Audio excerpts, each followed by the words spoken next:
With each passing day, the humanitarian situation in Gaza continues to deteriorate. Every single day, we get more and more chilling data.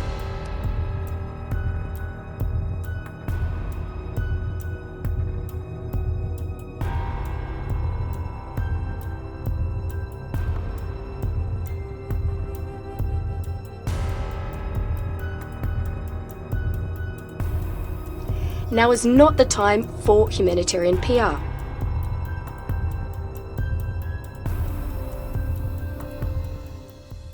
Madam President, with each passing day, the humanitarian situation in Gaza continues to deteriorate.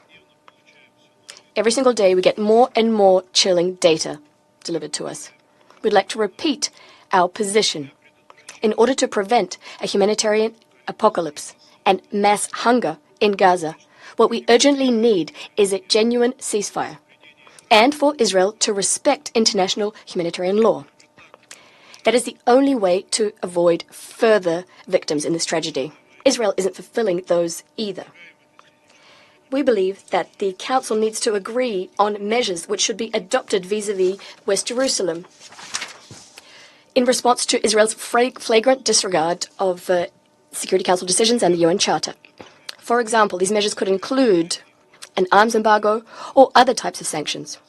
In so doing, the Council should stand in unison. It's unacceptable for some members of the Council to send signals which cast doubt on the need to implement resolutions being adopted by the Council.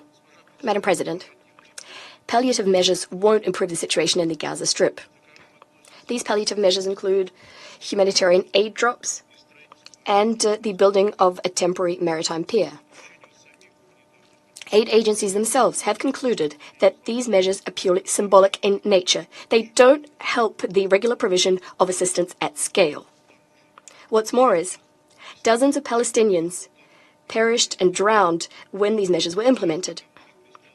Now is not the time for humanitarian PR, which is being used as a cover for the unwillingness or the inability to take measures to end the bloodshed and ensure the safe and unhindered access for humanitarian assistance.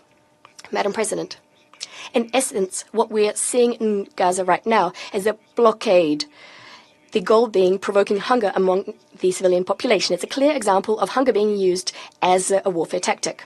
We'd like to remind you that such actions are directly prohibited by international humanitarian law, as well as the relevant UN Security Council Resolution 2417. The occupying power's decision to temporarily open the Eretz border crossing was adopted on the eve of this meeting to dial down the aforementioned outrage in Western capitals, but it doesn't change the overall picture. The Security Council's main demand, an immediate ceasefire, is something Israel still hasn't implemented.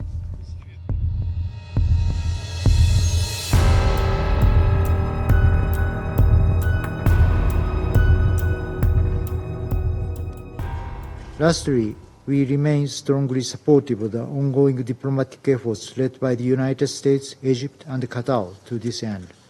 We will continue to play our role in achieving peace and stability in the Middle East. Thank you.